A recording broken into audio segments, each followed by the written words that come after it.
America, my name is Osei-Frimpong. I come to you live every Thursday about this show, and I'm just going to do a quick one today about a la carte politics. And what do I mean by a la carte politics? What I mean by a la carte politics is that liberals have convinced you that freedom itself is consistent with just kind of picking and choosing which issue happens to be meaningful to you and feel good to you, and if you want to ignore all the other issues, that's your right as a free American.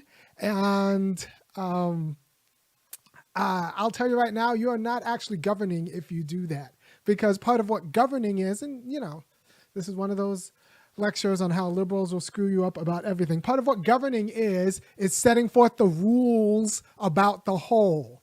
You cannot be completely agnostic about all other issues of freedom and still govern based on your one little single issue, whatever. Not only do you have to know something about how all of the other issues of freedom fit to, should be externalized through governance, you have to know how they fit together so that you don't put forth a vision of freedom or try to press a policy that seems to enlarge one sphere of freedom while negating and overrunning another, right? So you need to know something about every kind of sphere of right and how they fit together.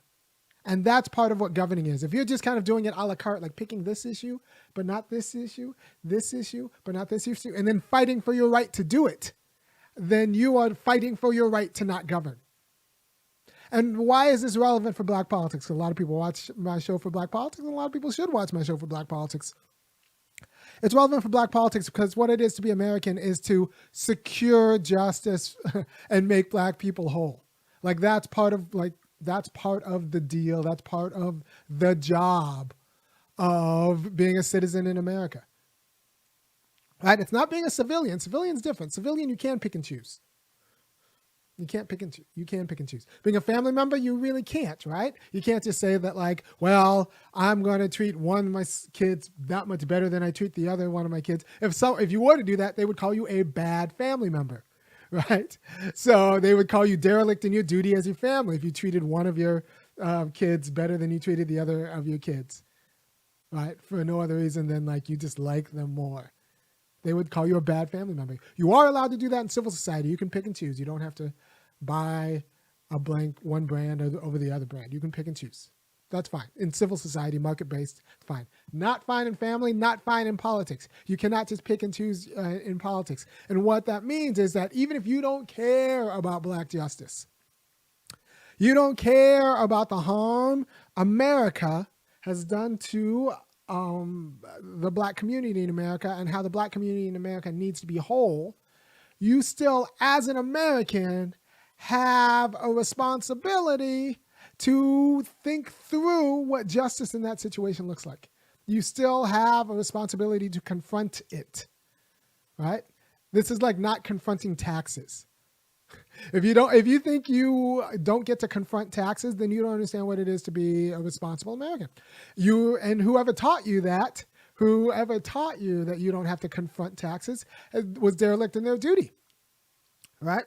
So the question is, who teaches white people that they don't have to actually confront America's racial justice debt and figure out how to make black people whole? Because to be an American is to figure out how to make black people whole. And we get this confused because we think that of America's problem, that is, what do we do with this population that we brought over here and degraded and now still keep around as an internal colony? We think of that as a black problem, not America's problem. And what has happened is we have an American problem. We tried to deal with the American problem with Reconstruction. We decided we didn't want the taste of that because it made the whites nervous. So we consolidated America's problem into a black problem. And now black people have three helpings of the problem. They have a helping of the problem because they're black. They have a helping of the problem because they're American, and it's America's problem. And they have the helping of a problem that they were given to by the whites, because the whites didn't want to deal with Americans' problems, so they used all their political power and guns to shunt America's problem onto, black communities while giving themselves a holiday from America's problem. And what you could do with a holiday from America's problem is that you can, use all those extra resources that black people use dealing with America's problem. You could use all those extra resources to build a business and like have a nicer house and stuff. Right? So, by the way, if you like the way I'm talking and you think more people should talk like this, go ahead and go to www.funkyacademic.com and kick in $5, $15, and $50 a month, because I think I'm giving you the quality of political education you need in order to be made whole. And in order to fulfill your responsibility as an American. And we have to ask ourselves, who's screwing up teaching Americans their responsibility as Americans, right? So if you were taught that part of what it is to be an American is that you get to pick and choose what problem you care about, you don't have to deal with America's problems, that's a problem with liberalism. If you were taught that you get to pick and choose what problems you care about, or maybe you don't get to pick and choose what problems you care about, but you don't have to care about how to make black people whole, that is a problem of whiteness, right? Because whiteness they've figured out a way to define America's problems as America's holiday, right? So the people in the suburbs who created the American dream have inserted a holiday from America's problem into the ideology of America. So now when you have to deal with racial justice and you deal with racial justice, it seems like a discretionary thing that you don't have to deal with, but you might choose to deal with. Or if someone forces you to deal with it, you feel oppressed by having to deal with America's taxes. That's like a billionaire being oppressed by having to pay their fair share of taxes, right?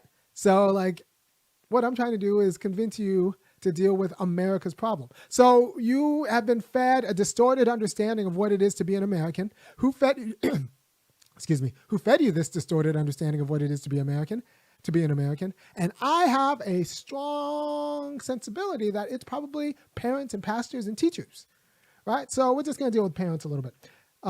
Because I think if we're serious about dealing with America's problems, we have to deal with the way the white people parent, the whites parent, because they parent their kids with a distorted understanding of what it means to be an American.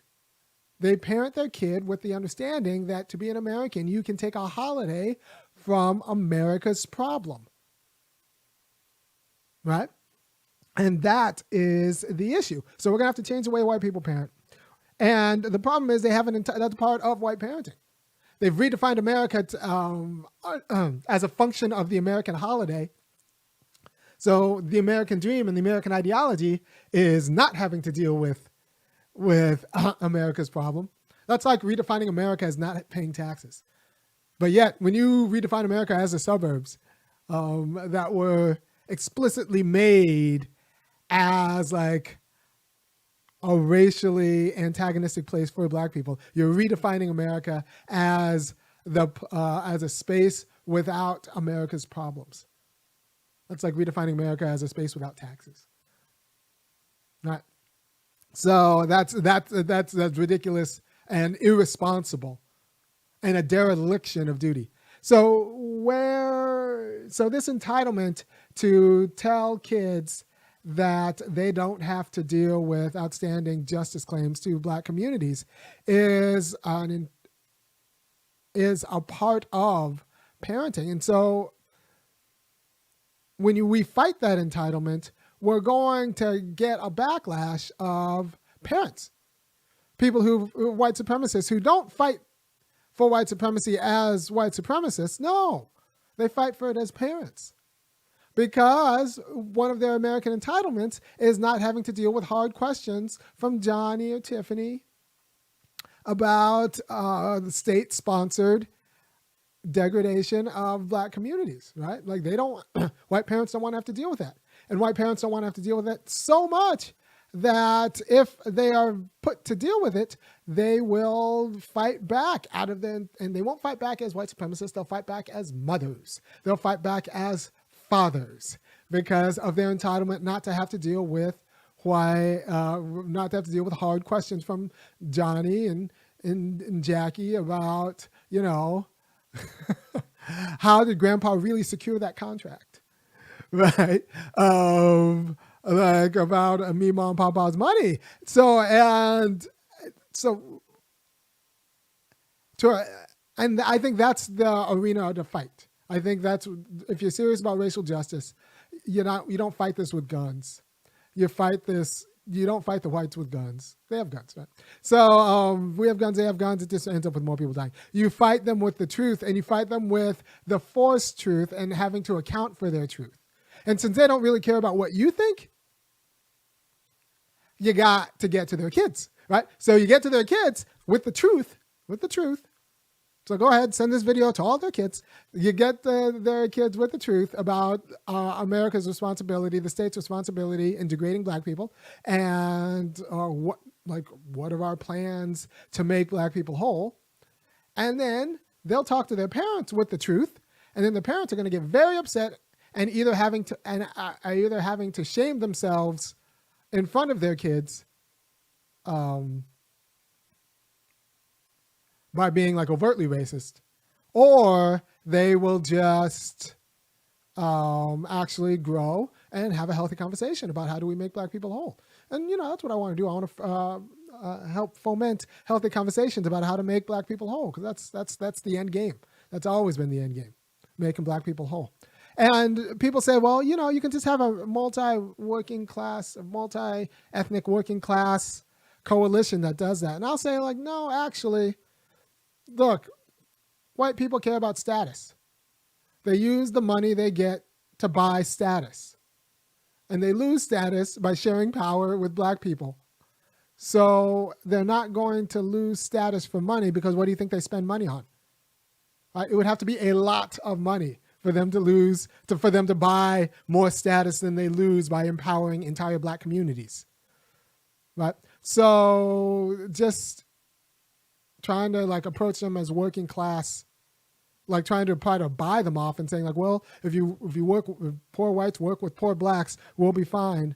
Everyone will win. No, they won't win, because they'll lose status and then have to buy their status. They'll spend all their raise that they got working with black people buying back their status, and they might still end up in a deficit status and having to share power with black people. So it's not as if poor whites are going to do that. So you have to go after their status. You have to re-engineer status. And how do you re-engineer status? Like I said before, you don't re-engineer status by just talking to them about it, because they don't care what you have to say.